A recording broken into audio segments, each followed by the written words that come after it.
Welcome back to the MTR Network. It's Chris and Deepam here for another Super Tuesday. Hey man, it's been a busy weekend for me, man. I'm just coming back from New York Comic Con, yo. And you don't have to stunt for people. You're gonna talk about it on your own another show. I ain't gonna be here for that. Listen. This is good news for all of us. Seriously, no bullshit. I'm really gonna try to make sure we get you. I know you're trying to come to San Diego with next year. I'm really trying to make sure we get you in presses or something like try to get more press access for New York Comic Con because it's literally getting to the point where Phenom and I just can't do it all ourselves. Like we're a 2-man crew, and I want to give a special shout out to Jeff J says on Twitter and Joy Jump from Joy from Black Girl Nerds. Both of them helped us out tremendously just because there were literally shit that we just couldn't do or we were just too tired to do or because our schedule was so packed we weren't going to be able to do it.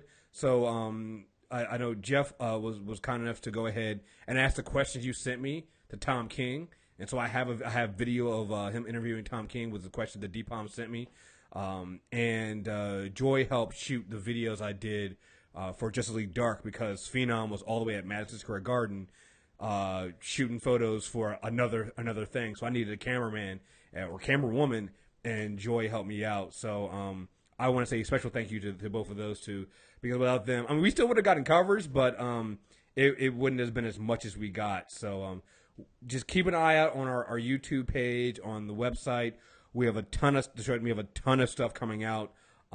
There are a couple of events or a couple of roundtables we did where we couldn't take video at the table, so I'm trying to figure out what we're going to do with that audio. I might put it up on premium. I might not. I'll find something to do. I might transcribe them. I'm not sure what I'm going to do with those. It was like for I don't know if you ever heard the show Humans. I think it's on. No. I think it's on AMC. It's actually a pretty good show. It's a really interesting show. I watched only the first 5 episodes of it. I didn't finish it before we did the interviews, but the interview was really great. The cast was really awesome. So yeah, stay tuned for our stuff there. But yeah, Super Tuesday was in the building. I got one-on-one interviews with the cast of Justice League Dark and the animated movie and Agent of S.H.I.E.L.D. and I even had my little microphone with the logo on it, so we were looking kind of official. So the background noise you're hearing, listeners, is me hating. Don't hate, man. This is for all of us. When I win, when Phenom wins, we all win. This is good for all of us. But in a different, more accurate way, you guys win.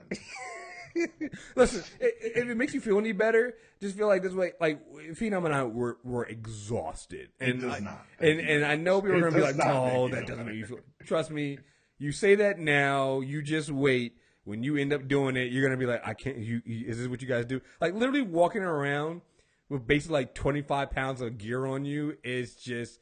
Yeah. Oh no, I'm the talent if I come. What are you talking about? Oh, you're the so we're gonna be the mules as you walk around and. Oh, I see how this is gonna be. Okay. Yeah. Chris, hold my camera for me. Make sure you get the right angle. How's my light? Yeah. No, but it's been great. Like I said, I'm actually gonna have Joy on. It was her first New York Comic Con.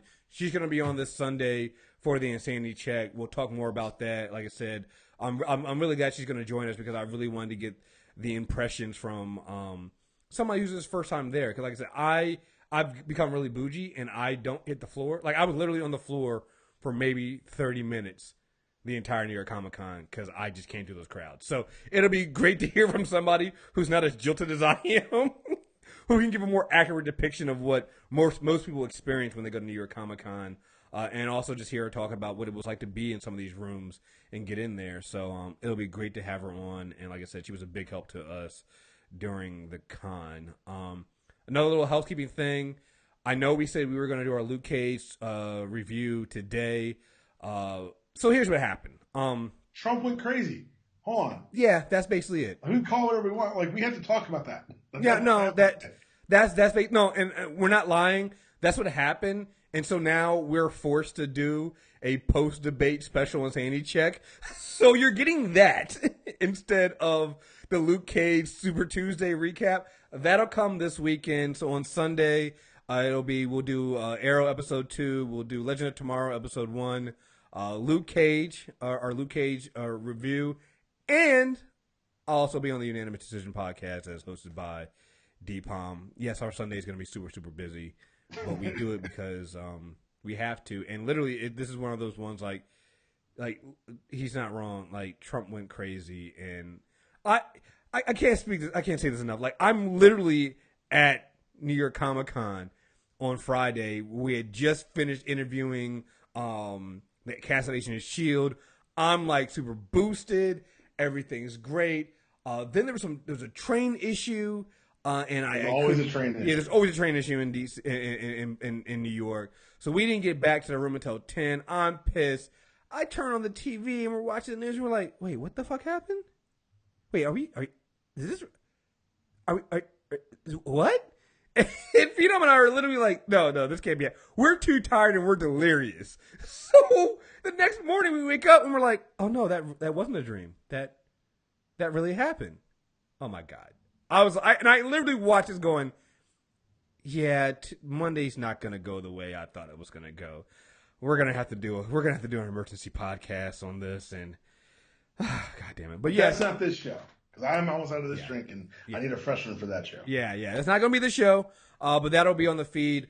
And also, the other thing that'll help is I really did want to watch the entire season of Luke Cage again, so this gives me a time to spread that out so we can give a more accurate review and do that. But yeah, so what this is we're a little bit late on this one, but this is the Super Tuesday for episode 1 of season 5 of Arrow Legacy. After Laurel's death and the departures of both Diggle and Thea from Team Arrow, Oliver takes the streets solo to protect Star City citizens as Green Arrow. Before we get further into this, do we have any new reviews? No new ones. No new reviews? We're going to get right back into this, and I'm just going to say I am unapologetic when I say this. I love the fuck out of this episode. I was like, wait, what am I watching? This was a really, and you and I are defenders of the last 2 seasons. We think it wasn't as bad as people said. This felt like season 1. No, dude. Remember when we were talking about last season, we were like, it really feels like they're trying to reset and redefine Oliver and everything like that, but just tweak it just a little bit. And this episode felt, like you said, felt so much like that. It was almost like this show is best when it's grounded. Yes, and that's exactly what you got here.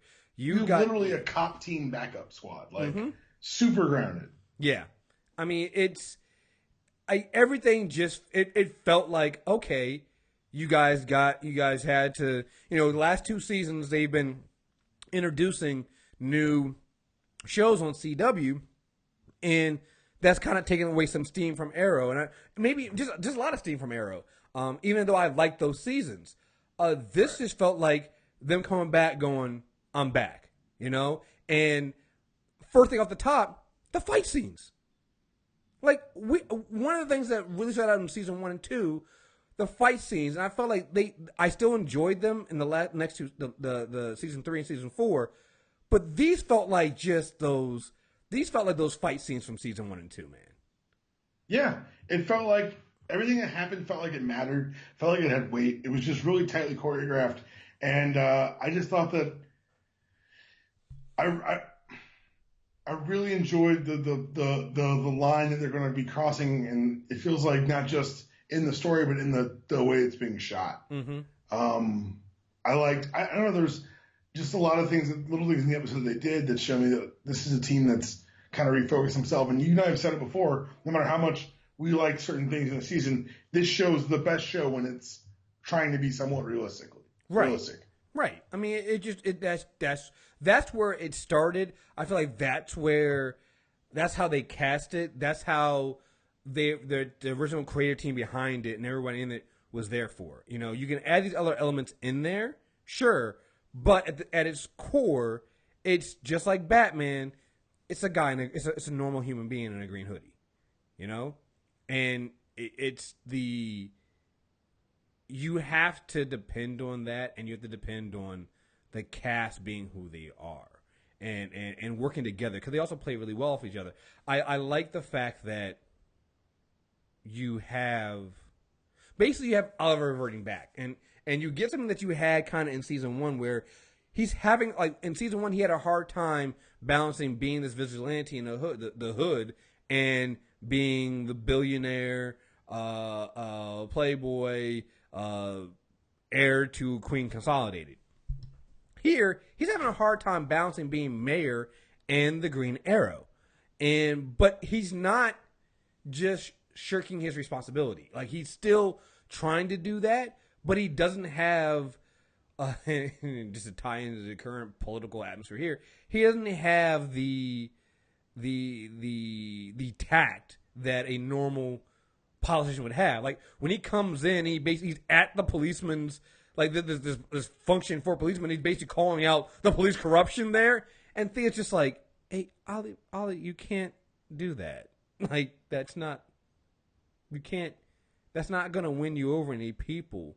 And even down to having people think that he's a do-nothing mayor because he always shows up late, and they think that he's just not taking this seriously, when the truth of the matter is he's running across rooftops at night, literally trying to save the city. And that goes... I really enjoyed the Mayor Handsome nickname. Yeah. That was a great touch. Yeah. I mean, but it goes back to season 1 and 2. Yeah. You know? When they were trying to get him to be the CEO, and he was so busy, being the Arrow, that he didn't even realize that his company is being bought from underneath him. Well, that's one of the things that we lost when he lost the company, is that Oliver Queen stopped mattering. Mm-hmm. And without a profile, without being in the public light, there's less of there was less tension between the two lives the last couple of seasons. Mm-hmm. You could honestly say that the show at one point was just about the Green Arrow. Exactly. And by elevating him again to mayor, people may not have liked how they got there, but what they've done is they've added in that tension again of literally the mayor was captured as bait for Green Arrow. Mm-hmm. That happened this week. Right. And I love how Oliver goes, yeah, I have it on good authority that the Green Arrow is not going to show up because he's tied up somewhere. Like, again, corny line, but I'm like, okay, but you get that. Like, yeah. And like you said, that is, and having Oliver, even like, I even love again, it was a heavy-handed throwback, but I even love the line of him killing the crooked cop, going, no one could ever know my secret. Like, because then that also, I mean, but not only was that a throwback to season 1, and on its own, it might have been just a heavy-handed kind of throwback of the season 1. But in order to soften it and actually make it matter more, is Thea sees him do it. Right. And so now you have this thing between Oliver and Thea, where the conversation they had about putting killing back on the table. It's like, no, I can't do that. And then when you have the conversation between, that was early before then, with Quentin Lance talking to Thea about, hey, listen, you can't do this. Like, I think the conversation was, she says, for the first time, I'm a normal version of me. And then Lance hits her with I can't hit pause on my life. I have to get on with my life, even if that's not the life I want it to be. And that's when she goes put the suits on. She goes and helps rescue Oliver. But then when they come back and he's having this conversation with her, like, you see that, hey, listen, things can't go back to the same, because Thea's right. Like, she wants to have a life. She can't be involved in this atmosphere. It's a toxic atmosphere for Thea. She can't get involved with, blurring the lines like Oliver's willing to do, literally because of that either the bloodlust coming back or just the trauma from having that before, Right. That changed her. It definitely did. Like, even if you say, well, that's a pothole because, well, she should have been cured. Fine, she's cured, but that she still remembers it. Yeah, it happened. It happened. Like, it's gonna weigh on her. Tighter plotting, because you made something that happened in the past had ramifications. Right. Even down to the whole thing with Oliver not wanting to accept the fact that things have changed. Like, he's really holding on. Oh no, the team's gonna come back. Theo come back. Diggle come back. Even that hope in his voice, and with him going, oh, when John asks about, well, what about you and Felicity? He's like, yeah, we'll see. And you find out she has some whack ass boyfriend now. He's a whack ass boyfriend. Wait, is he one of the cops we saw? So I couldn't remember. I thought he looked familiar. All right, hold on. Now I gotta see something. Right, because he looked familiar, and I was like, I've seen him before, and I couldn't remember. I don't think he was. Maybe I'm wrong. Yeah, I don't think he was. I think the cop that kept showing in the background, the one that got basically killed at the end. But no, I didn't think he was one of the good cops. Yeah, he might have been. Like, he's some. I thought he was one of the crooked cops. He might have been. Hmm. But that's fitting because here's the thing. Look. All right, I'm bad at body language when it comes to women and looking at me. When it comes to looking at other people and from a distance, Felicity still wants Oliver. Like, it's just that. Oh yeah, that's what the show's getting like. Back This new dude. That's not your girl, yo. You're basically you're the new Ray. I'm gonna call him New Ray from now on until we find out what he really. Hey, New Ray? How about we make this motherfucker show up with an armor suit first before we start giving out rays? Well, no, I mean I'm talking about Ray. Okay, he's the new Raymond. How about that? That's fair. He's the new Raymond. That's fair. Yeah, he's broke Raymond. Yeah, he's broke Raymond. Raymond was rich. Right, he's broke Raymond. All right. Yeah. So, so when you have this aspect of Oliver, and I love the fact that they got it all through in episode 1. So you have him first starting off with, no, I don't want to see that. Him shooting Wild Dog in the fucking thigh. Make sure that's elevated. Make sure what's elevated. What an asshole. You've never read a comic book because that's a setup, man. Yeah. Put some ice on that. Ice on what? Right. Batman knocks you out. Like, that's what happens. But, like, from him being so adamant about not doing that because, and it literally comes down to him not wanting to, him accepting that trying to bring new people in is accepting that things are never going back to the way they were.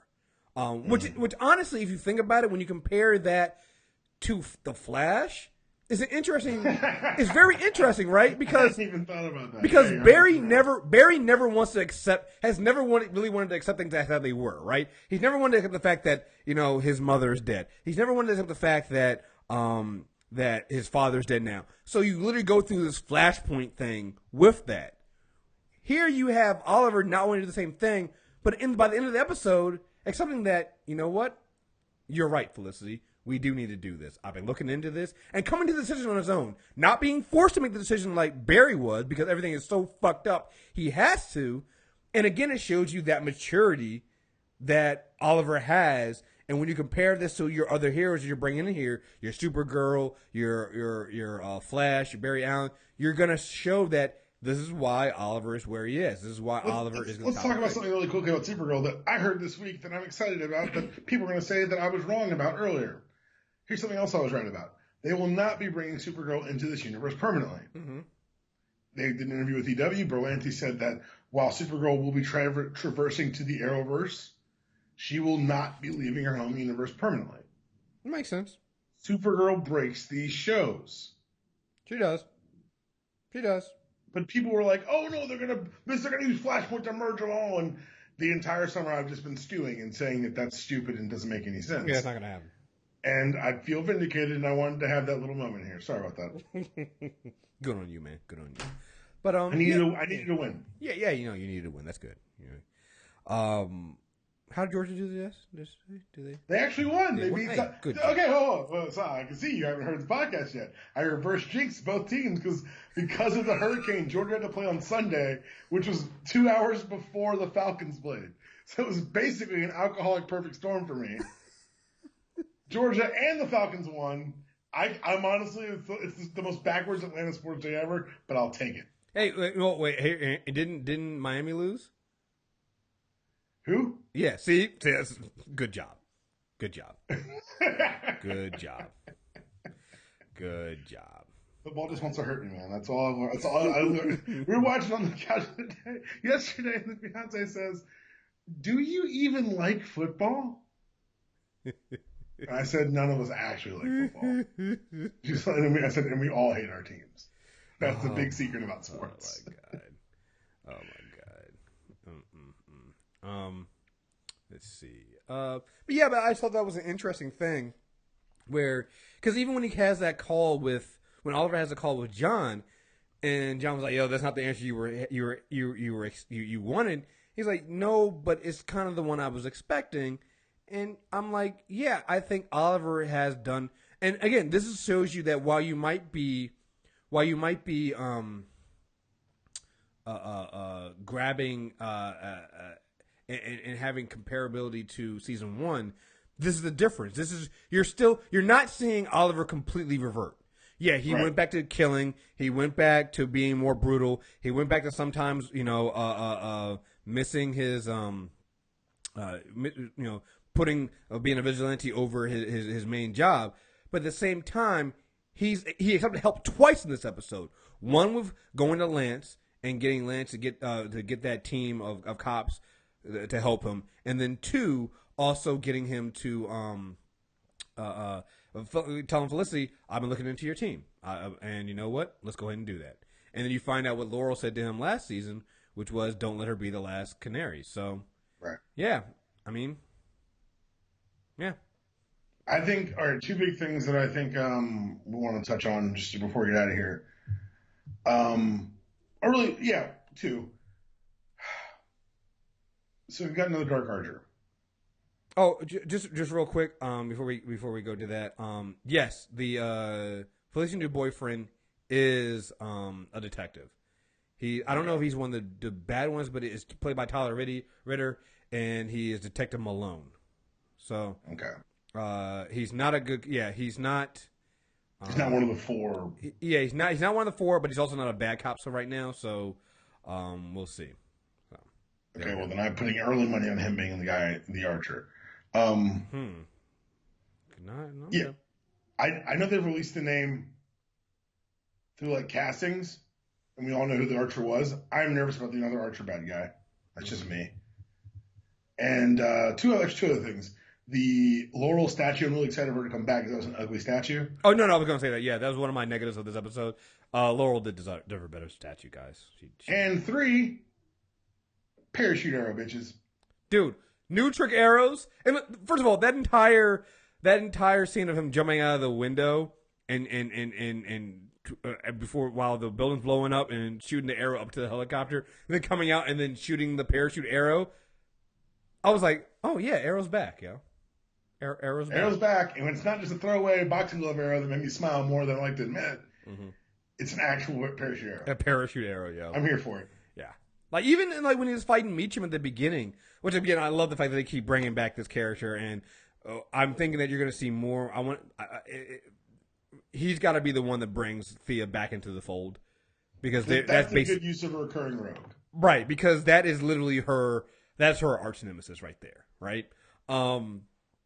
But I was gonna say, so you have the trick arrows and but like when he was fighting, when he was fighting Meacham, when he did like the flip and then shot the arrow to hit the bomb and put so Felicity could hack the bomb. I'm like, right. Oh, they're really going okay. We're doing this now. All right, we back, baby.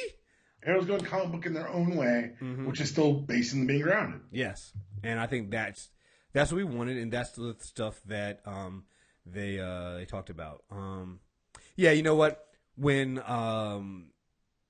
those crooked cops got killed, that Malone guy showed up and was talking to so he's somebody. He's not going to be a good cop. He's not going to be a good guy.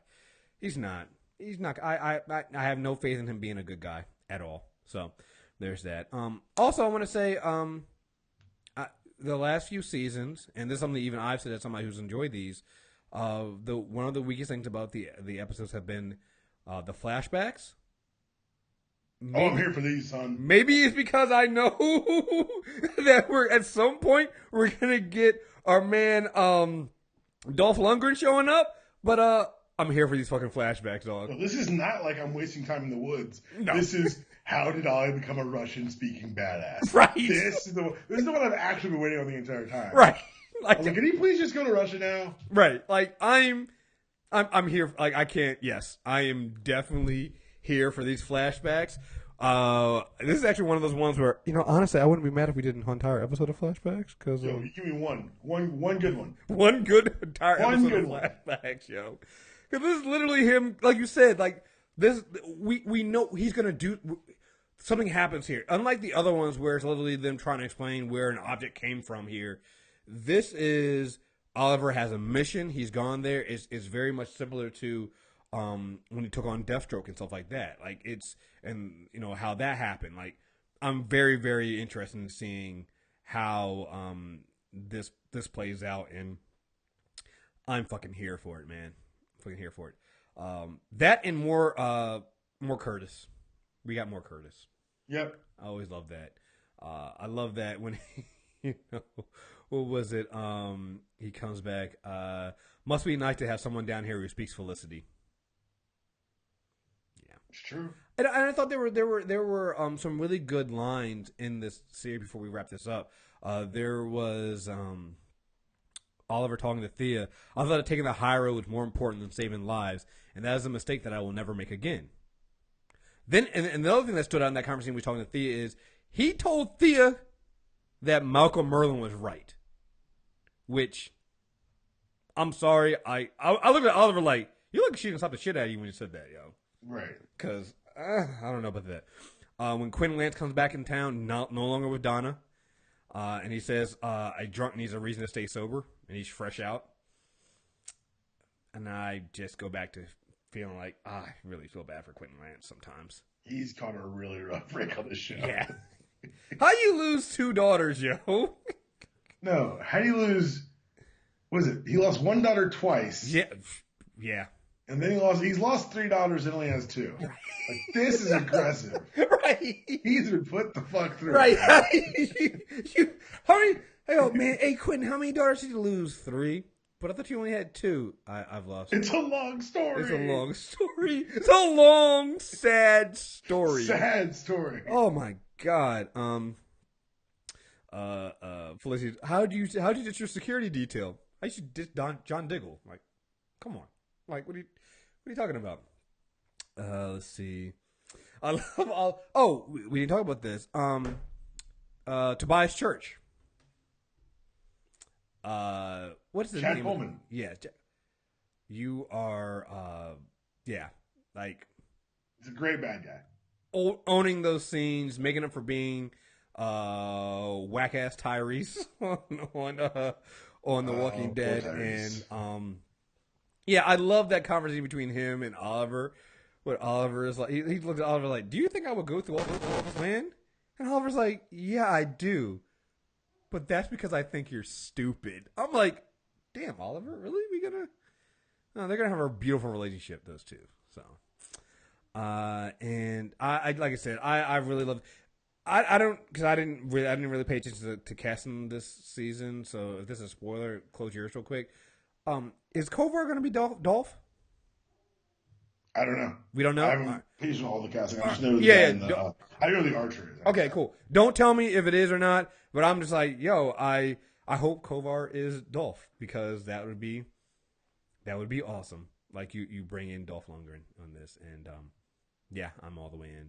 So there we have it. So you got anything else you want to say about this, man? Nothing, man. I'm excited to see Oliver the teacher.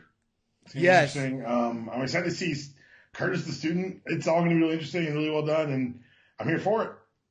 Well, again, that's the thing that I thought was that I think that makes, while this is a kind of a throwback episode to episode 1, and I think we even kind of said this about the Flash a little bit.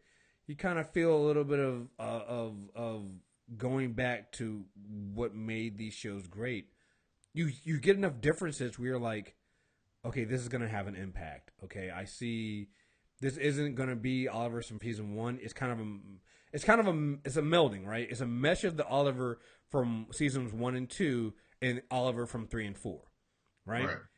Where, okay, listen, Oliver, in season 4, yeah, you were going to try to do no killing and doing the right thing and being the better you.